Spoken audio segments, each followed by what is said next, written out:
Please be seated. We have some new faces today. Yes.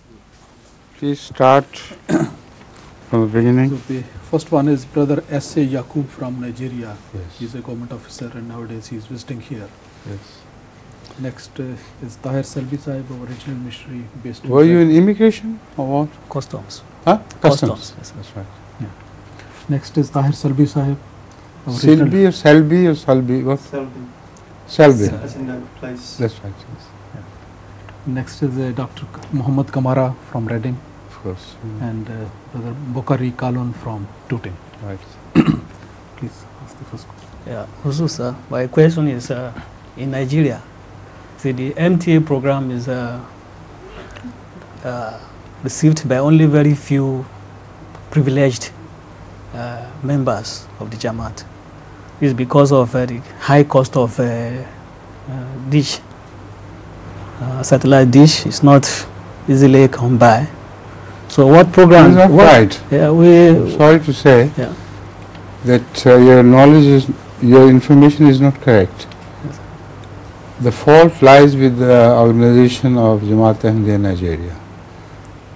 We have repeatedly offered them very inexpensive production of dish antennas, and we provided them with the central machinery or the box which is needed to be imported from Hong Kong. I think, if I rightly remember, we have already provided them with enough central boxes or whatever you call it, yet they have not utilized these services. If they go to the market and buy things ready-made from the market, they would be at least 10 times more costly than the dish antenna which can be prepared by the Jamaat itself. So, fight it out with your own administration, not with me. Please. Yeah, my question is that it would be easier if we can get this program on radio, if the headquarters is trying to... It cannot replace it, it's impossible. And ultimately it becomes more costly. But anyway, I shouldn't go into the cost accountancy of the whole thing. The fact is that much cheaper dish antennas, much less expensive dish antennas are already provided to the Jamaat, and the Jamaat fails to utilize them.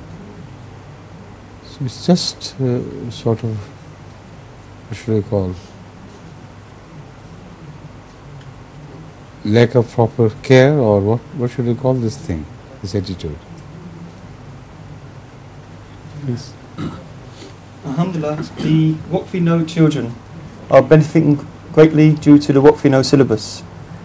Can you shed some light on what future role you see for these children? It depends on the new generation which comes up to adulthood and displays her spiritual qualities or the lack of them. So it's yet too early to say anything. It also depends on the care which the parents take of these children and how much they keep reminding them of the responsibilities in the role of Waqf No children. Then it all depends on the society which, when they go to colleges, will surround them and their influence, the influence of the society upon them. So far, the Waqf No is conditional in the sense that when the boys and girls reach maturity and become independent in religious term, then they will have to rededicate themselves. So it's too early for that. The time is not yet ripe for this. Right? Please. My question is on the hadith this world is a hell for the believer and paradise for the disbeliever. That this world is a hell for the believer and a paradise for the disbeliever. Is there any mention of hell to be for the believers? I don't read any. I don't remember any hadith which says it's a hell for the believers.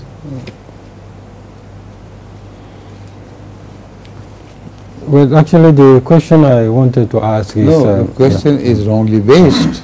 Yeah. So Well, maybe the word hell is not mentioned in the hadith which I remember. Okay. It is as-sijn. Ad-dunya sijnun lil mu'min. This world is like a prison for the believer. And Jannah for the kafir. It doesn't say in comparison it is free world for the kafir. It says Jannah for the kafir, that is paradise. So a prison for the believers and a paradise for the non-believers. In paradise you can have anything you like. In the world outside the world of believers, the people feel free to do whatever they like. And they can enjoy life as much as they can. This is the meaning of paradise. But the sijn has no walls around it. That prison is a prison which is self-imposed. Ad-dunya sijnun lil mu'min means that they are also free to do anything, but they abstain from using their freedom. Therein lies their eternal paradise. If they had not compared the freedom of the other world, or the non-Muslim world, as in itself rejectable, or what should I say, in itself not worthy of having, then they could not have imposed upon themselves the prison in which they live.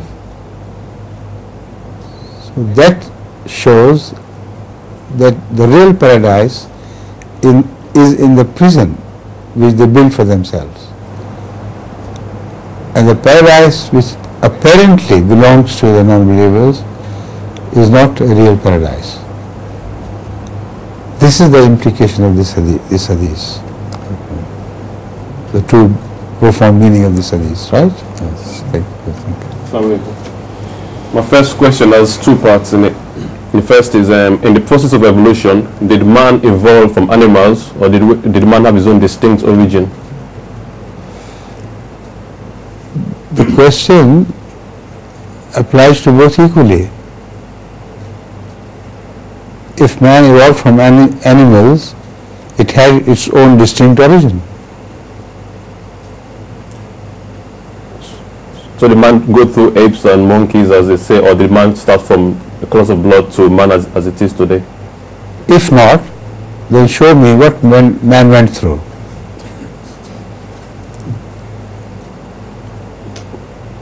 Why he created a small dwarf exactly in the shape that you find yourself? No. So, either he was created directly from mud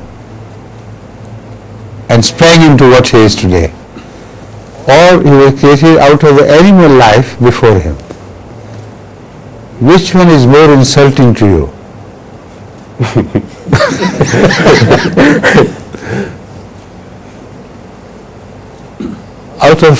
Just springing out of filthy mud? No, I'll try to go for the second one. Yes, please. All right. So at what stage in the evolutionary process did man acquire a soul? The man acquired a soul when he was turned into man, as distinct from other animals. Please.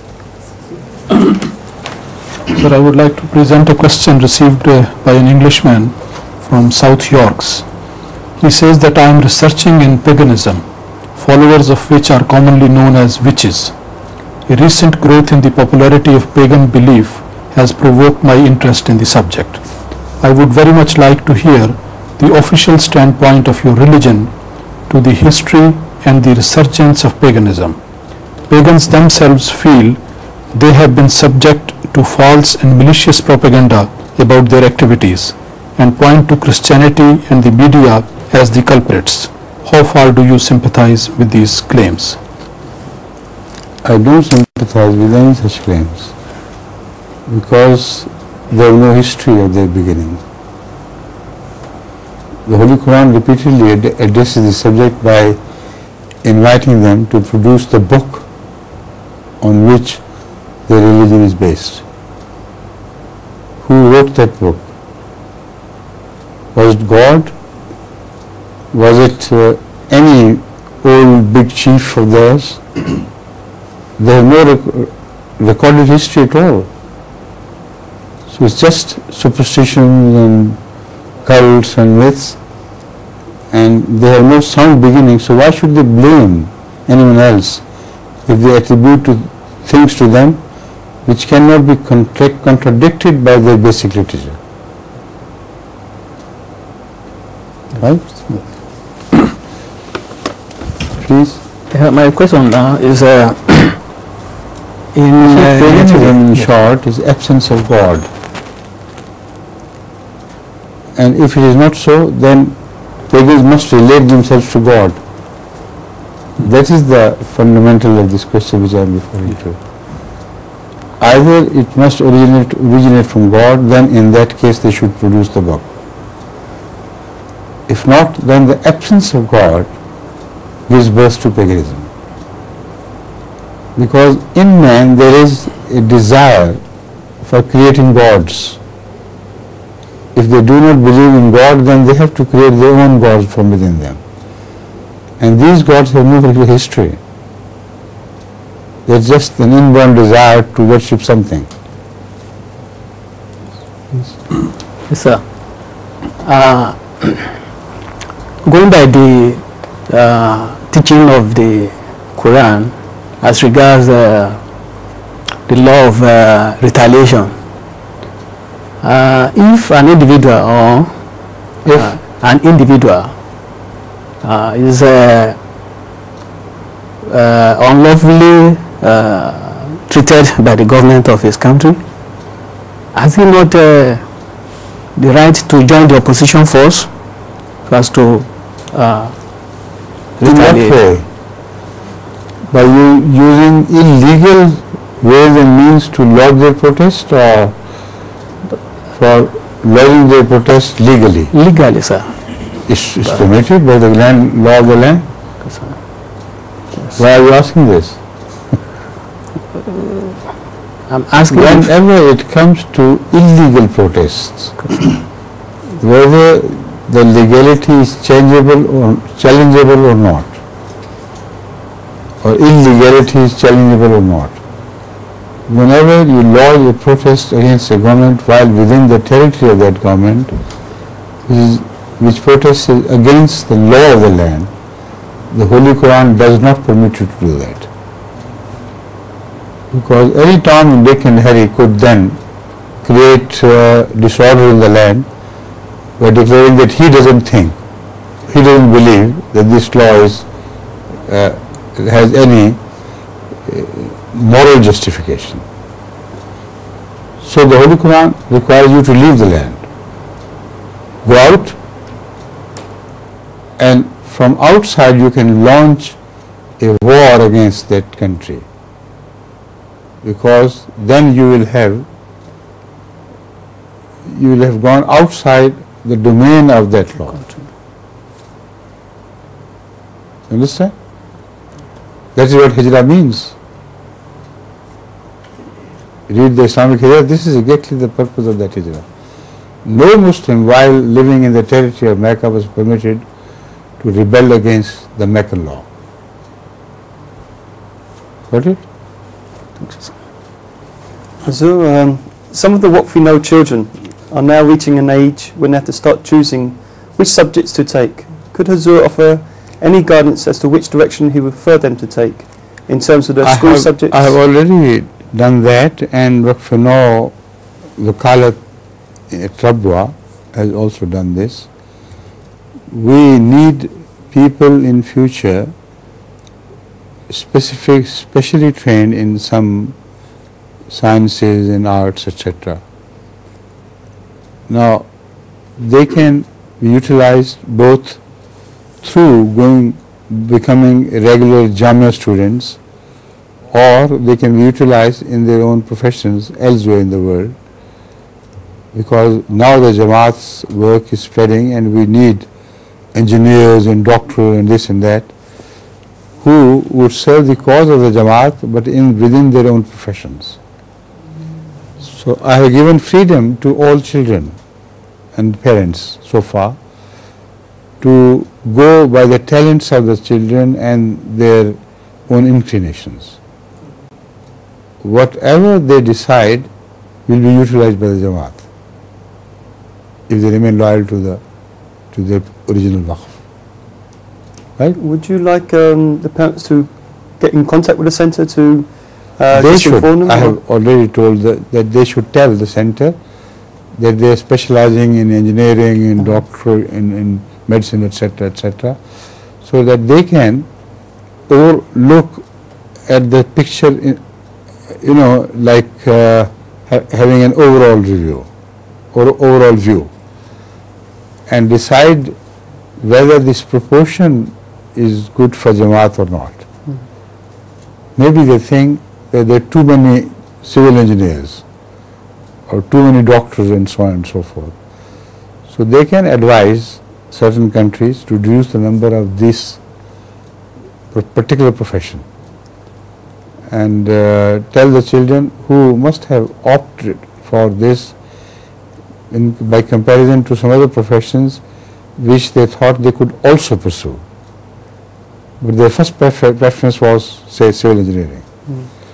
So the centre can write back to them that according to the recorded facts, these children could also opt for medicine instead of engineering. So advise them to do that, because the Jamaat would need more doctors than civil engineers.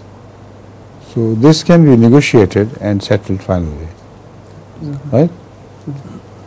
Also, my next question is the expression in Surah Al-Tin, Asfala Safilin, that reducing to the lowest of the low. Huh?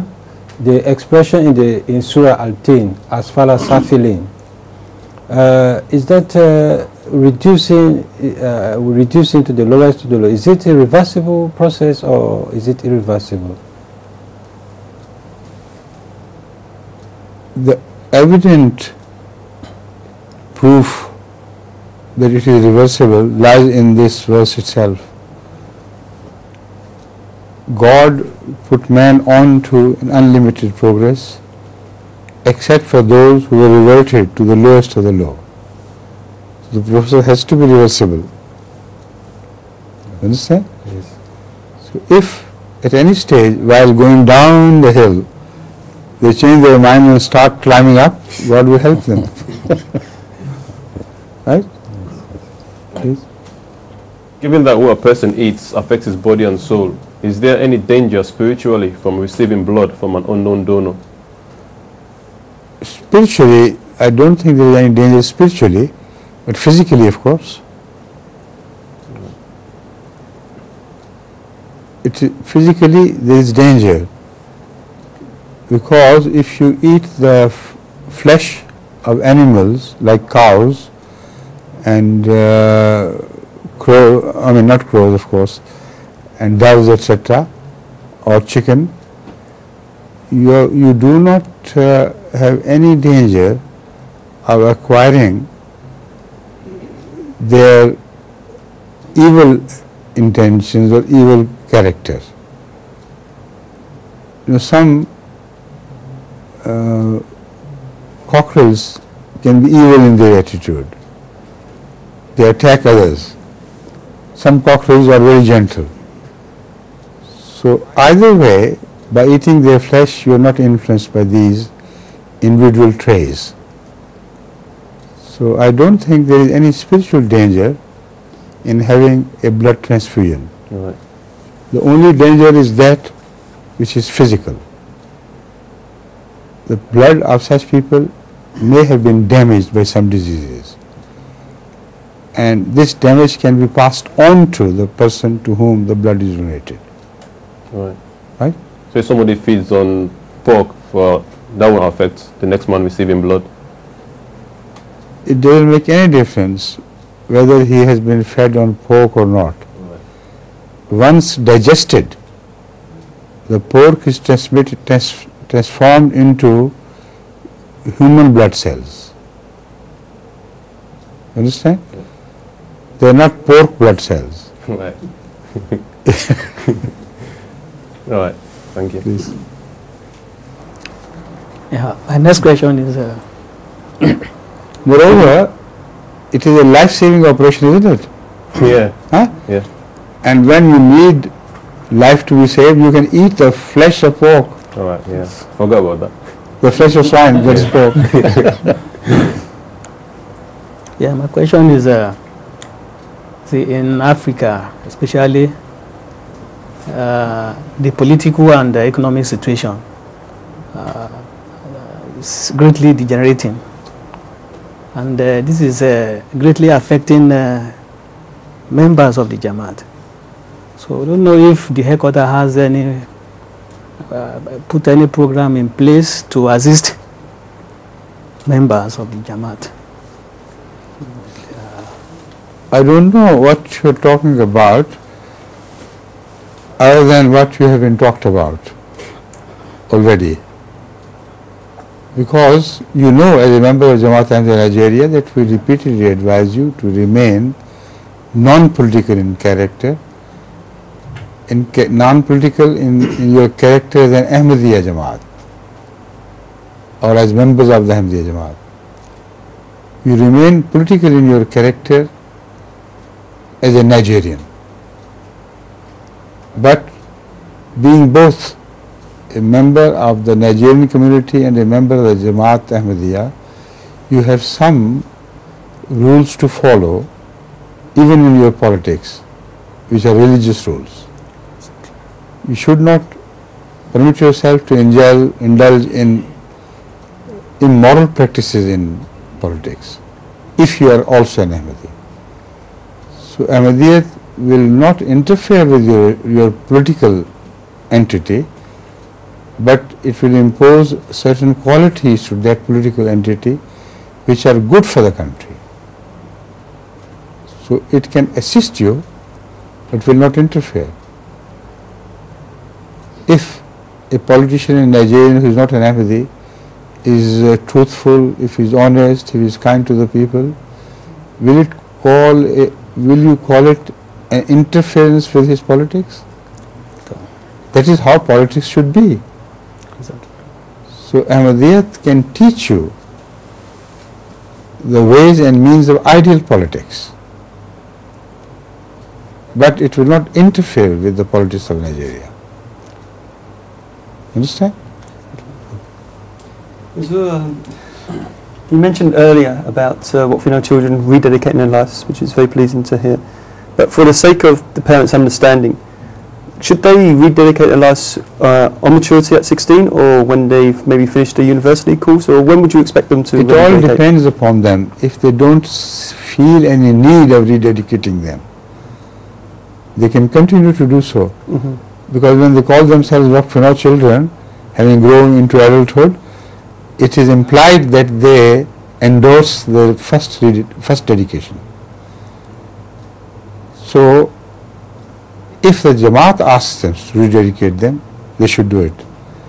If they consider themselves to be already dedicated, they do not have to repeat their dedication at any age. But is there any time you expect them to do that if they wanted to? It all depends on how they grow. Mm. If reports tell us that someone is not interested anymore in religion or in his waqf, then we can inquire from him directly to make a very clear decision. Jazakallah. Please. Yes, also history shows that there has been several civilizations before us that rose and fell. And although there is not clear record as to why these civilizations fell, but the Quran has told us that they fell precisely because of their own doing, of the moral decadence.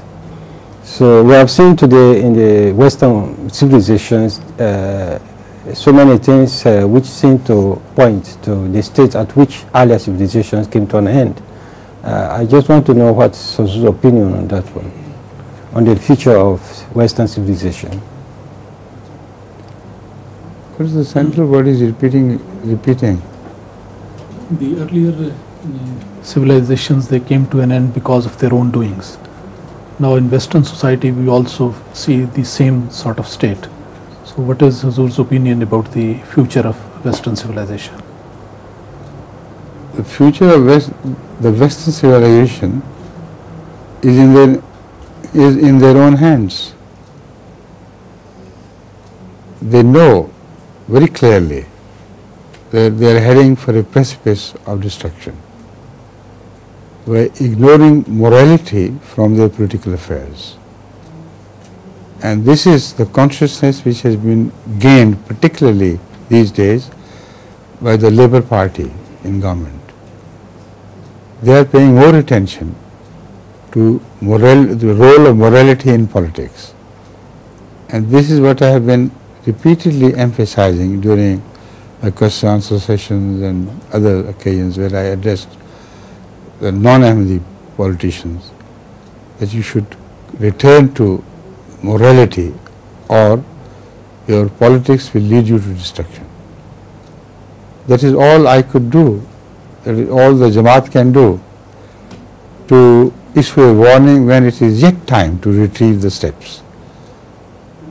So I think this is taking effect on some governments at least. The government of Canada is paying far more attention now to the issue of morality in politics than any other government that I know of. The British government also is seriously attending this problem now. So I hope a change will be brought about in the politics of the West, which if is brought about at right time,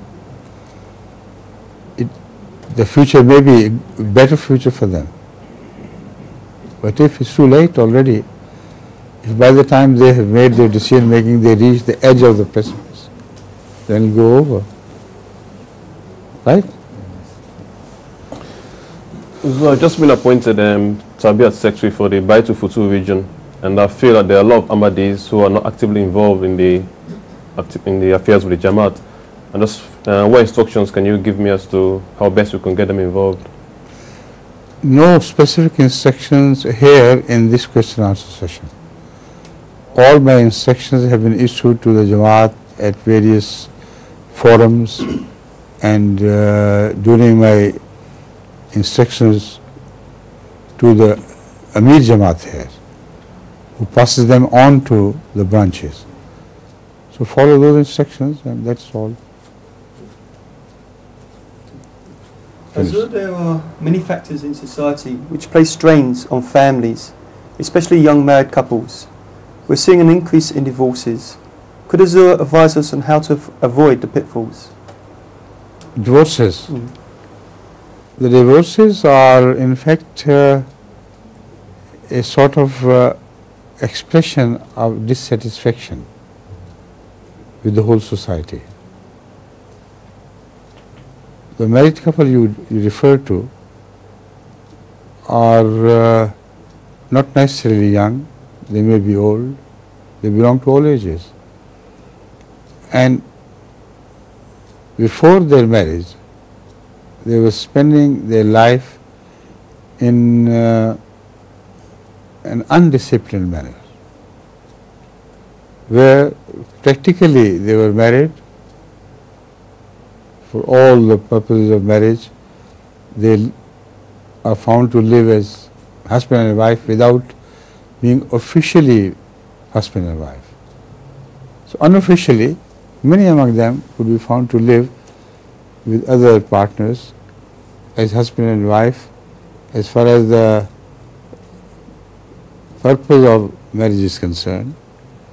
They performed all things, yet they were not legally declared husband and wife. So such people acquire a habit of freedom. It's very difficult to discipline them. It's very difficult to keep them confined to certain rules of the game. So when they do get married, ultimately, their past life of freedom interferes with this new life of confinement. That plays the major role in the breaking of homes and marriages. So you have to go back to the root cause of immorality in society. Right? Also, my question is on Islamic teachings about revenge and forgiveness. It says the aim would be that the individual is reformed. The eventual aim will be that the individual is reformed. I mean, how do we know whether to forgive or to revenge? I mean, what are the... Can't you know?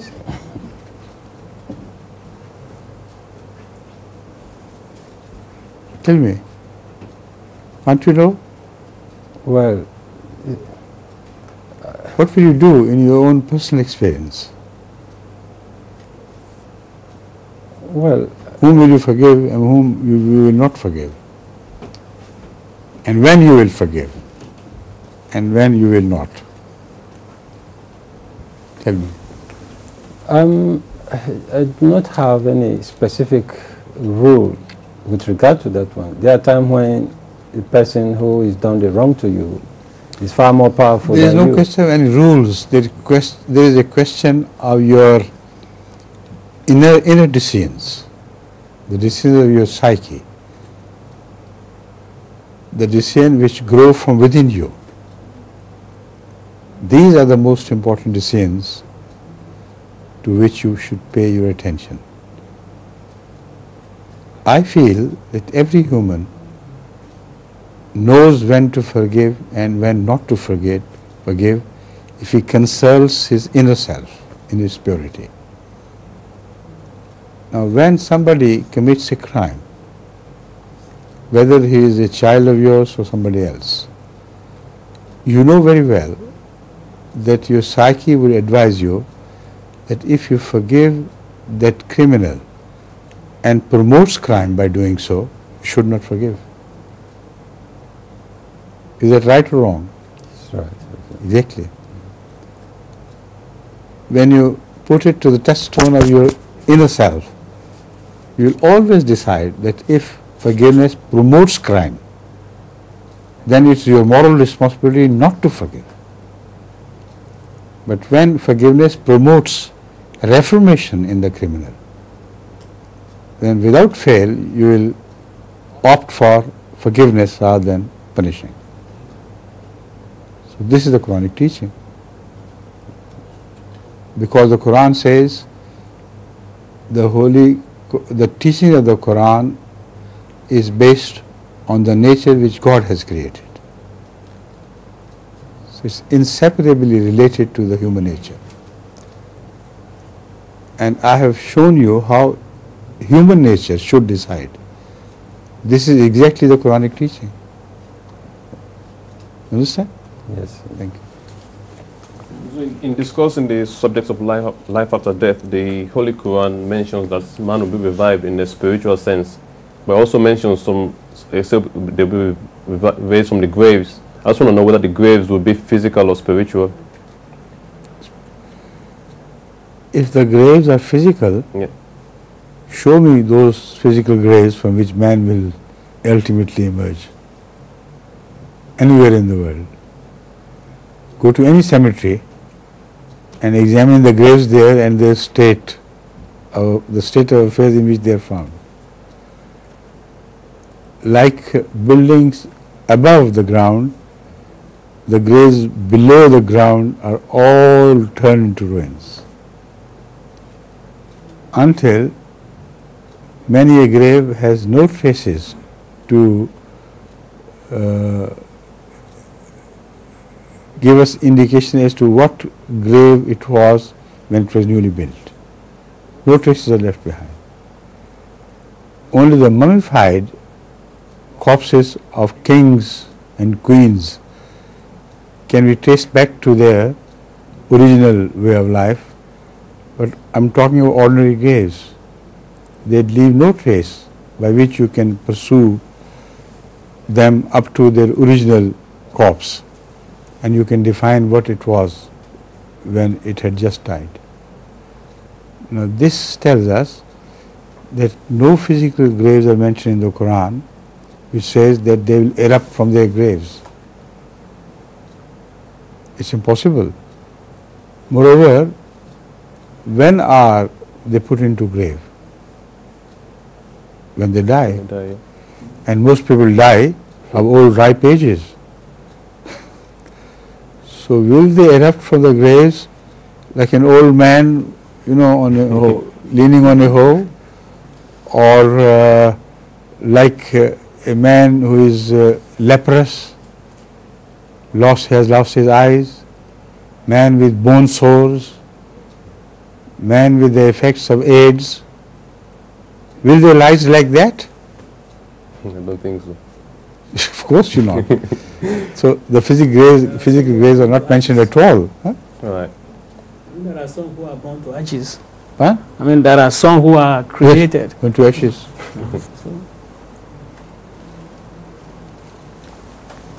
Or have no grave at all because they have watery graves. Yes. The oceans have engulfed them. And they're deterred, eaten up by fish and things until no trace is left of them. So that positively shows that the Holy Quran is not talking of these physical graves, it is talking of spiritual graves which will be shared by all alike. Right? Imam Sahib.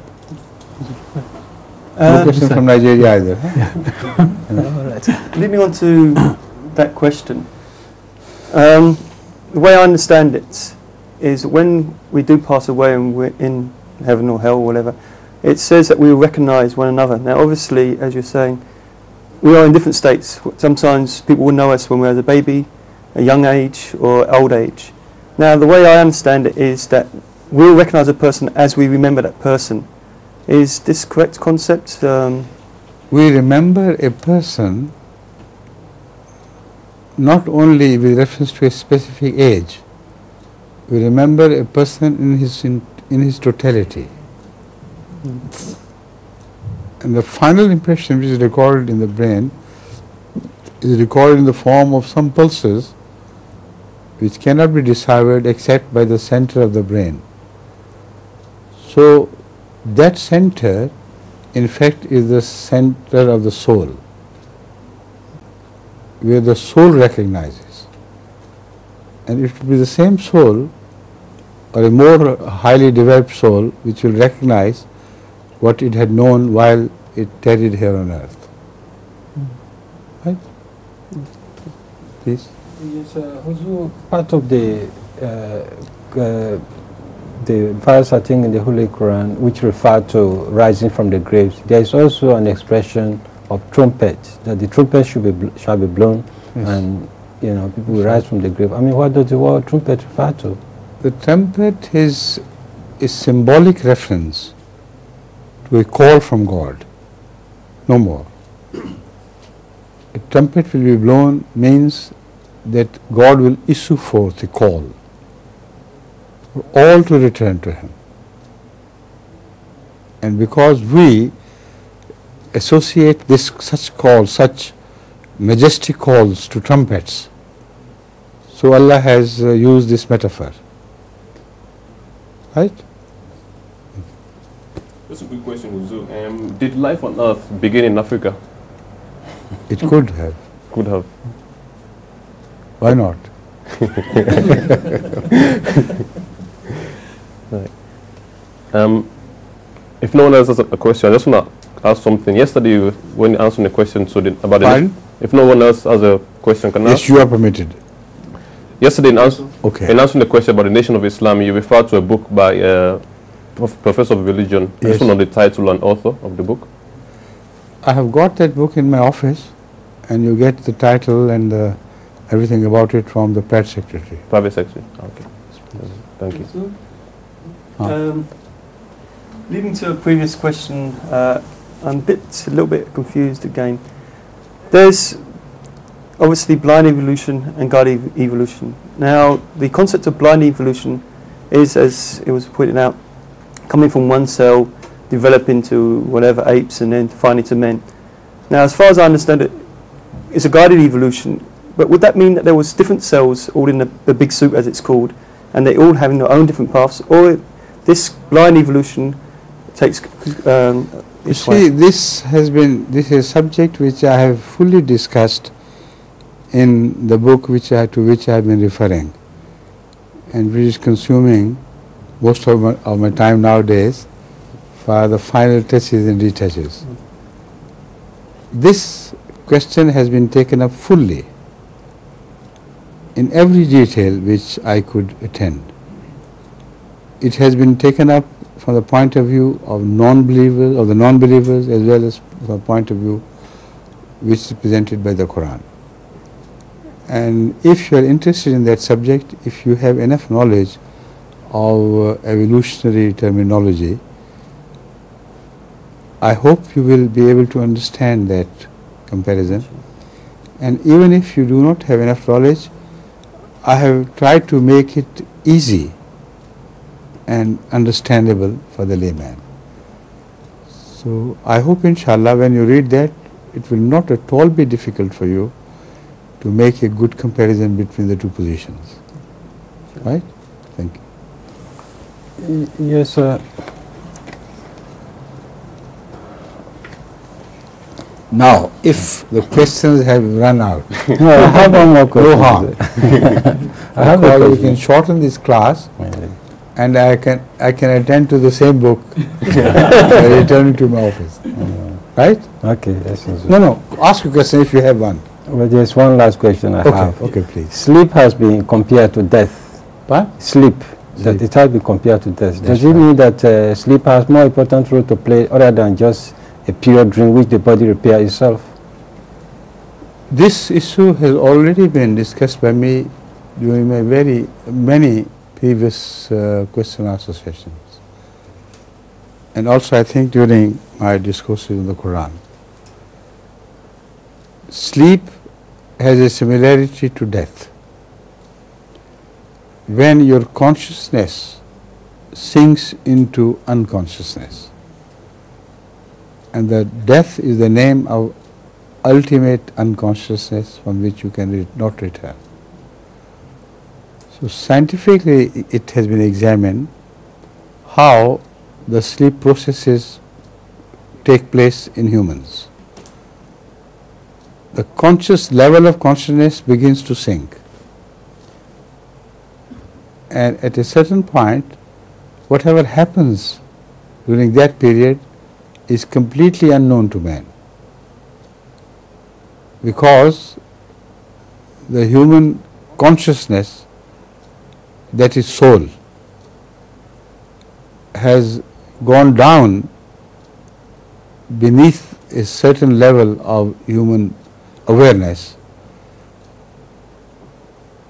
has gone down to that level from where we cannot retrieve anything of the experience of that consciousness. The psychologists wave it off by calling it subconsciousness. But what is subconsciousness? It is in fact the sinking of the soul to low levels of mind. At every such lower level, the soul searches around that part of the mind and knows what it is. And it goes on traveling downwards and downwards until, if not retrieved and kicked back to its original level of consciousness, it would sink into nothingness, that is death. So this process of saving the soul from return to God, ultimately from where it will not be retrievable by the living person, Allah has created a scientific methodology which makes it sure that the soul does return to its conscious level of life. So exactly at the same intervals, the soul, while it is sinking down and down and down, is somehow kicked back to its upper conscious level. When it reaches that, whatever dreams it sees, they are remembered. Because the dreams which it sees during the subconscious level cannot be remembered by it at the level of the consciousness. They remain sunk in the lower levels. The only dreams which the soul remembers to recount while it returns to the awakening periods are those dreams which are seen at the level of this return to just the level of consciousness. This is called by scientists as rapid eye movement phase. At exactly the right moment, at exactly in this the measured time, the soul returns to the consciousness, and the scientists register it as a period of rapid eye movement, because eyes start moving right and left at that time, and they can be seen moving or oscillating from behind the eyelids, because eyelids show they are passing from one motion to the other. If you awaken any person at that stage, he will most certainly remember the dreams it was seeing. If you do not awaken him at that moment, then the soul may return to the lower levels once again. And during that process, it may forget what it had seen during the period of rapid eye movements. You understand the point? So it's a very complicated affair, but one thing is certain, it is scientific. It is well organized. And sleep is another name for death. It is only Allah who saves us from ultimate death by creating this process of returning of the soul whenever it reaches the last dangerous level of turning into death. That's a full-on question from that. Does rapid eye movement occur just once during your sleep, or does it? No, many times. Many times, all right. Exactly at measured intervals. You can read in any book of psychology which deals with dreams and things. They will tell you exactly, like the electronic watches who do not make a mistake. This time lapse between one rapid eye movement to another rapid eye movement can be exactly measured without the slightest difference in the periods. See? Yeah, thank you. Is Will coming on to that again? So there is no question of any chance happening, any blind evolution in that. It's very well organized.